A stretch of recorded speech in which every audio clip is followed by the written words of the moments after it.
Assalamualaikum warahmatullahi wabarakatuh.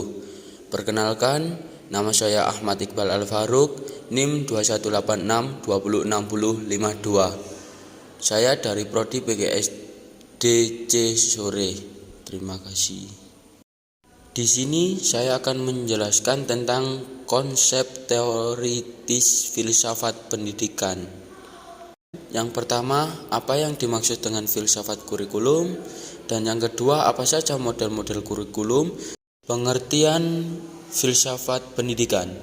Filsafat adalah pandangan hidup yang sebelumnya telah direnungkan dan difikirkan baik berdasarkan pengalaman, tragedi alam ataupun pemahaman setiap individu yang diyakini kebenarannya. Secara harfiah, istilah kurikulum tersebut pada awalnya digunakan dalam dunia olahraga seperti bisa diperhatikan dari arti pelari dan tempat berpacu. Berawal dari makna kurir dan kurer. Kurikulum berdasarkan istilah diartikan sebagai jarak yang harus ditempuh oleh seorang pelari mulai dari start sampai finish untuk memperoleh medali atau penghargaan. Model-model kurikulum. Ada 4 model-model kurikulum. Yang pertama, kurikulum subjek akademik. Yang kedua, kurikulum humanistik. Dan yang ketiga, kurikulum teknologis. Dan yang keempat, kurikulum rekonstruksi sosial. Kurikulum subjek akademik yaitu konsep dasar. Kurikulum subjek akademis adalah kurikulum yang berorientasi pada masa lalu dan peserta didiknya tergantung kepada segi apa yang diajarkan oleh pendidiknya. Karena kurikulum ini sangat mengutamakan pengetahuan dan kegunaannya bagi siswa, yaitu jadi kurikulum ini berguna untuk siswa agar siswa dapat berpikir secara logis dan sistematis daripada menyelaraskan urutan bahan dengan kemampuan berpikir siswa tersebut.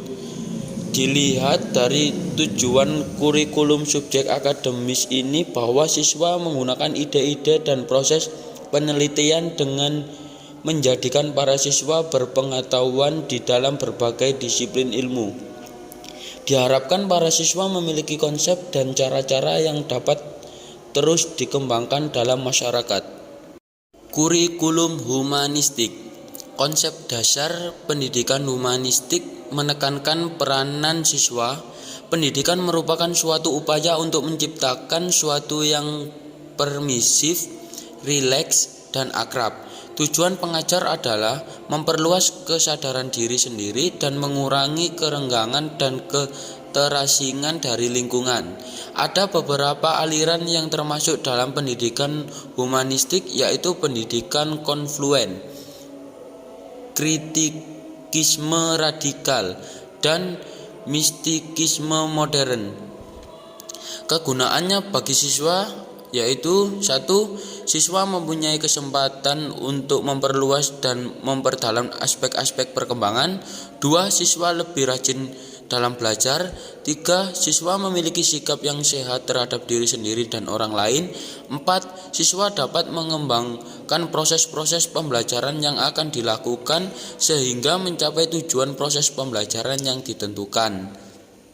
Kurikulum teknologi. Konsep dasar dalam arti teknologi sistem. Teknologi pendidikan menekankan kepada penyusunan program pengajaran atau rencana pelajaran dengan menggunakan pendekatan sistem.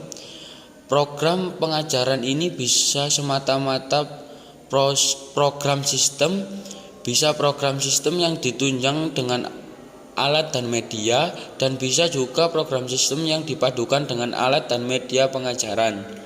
Kegunaannya bagi siswa yaitu menurut Anonim tahun 2010, program pengajaran teknologi sangat menekankan efisien dan efektivitas.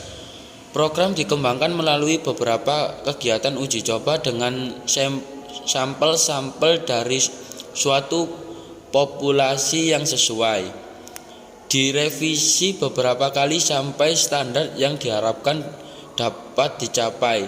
Dengan model pengajaran ini, tingkat penguasaan siswa dalam standar konvensional jauh lebih tinggi dibandingkan dengan model-model lain. Kurikulum rekonstruksi sosial. Konsep dasar kurikulum rekonstruksi sosial berbeda dengan model-model kurikulum lainnya. Kurikulum ini lebih memusatkan perhatian pada problema-problema yang dihadapinya dalam masyarakat. Kurikulum ini bersumber pada aliran pendidikan interaksional.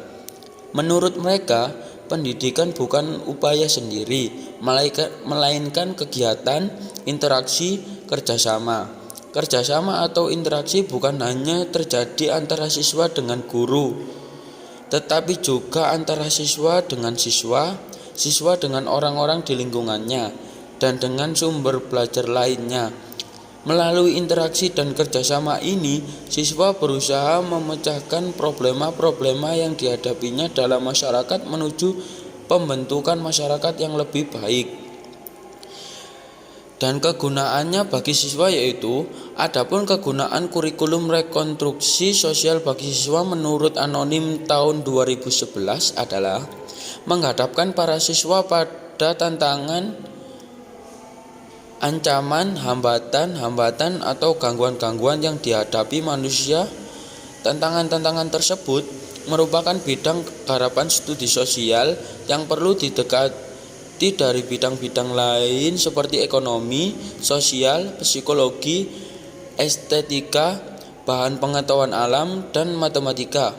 Masalah-masalah masyarakat bersifat universal dan hal ini dapat dikaji dalam kurikulum.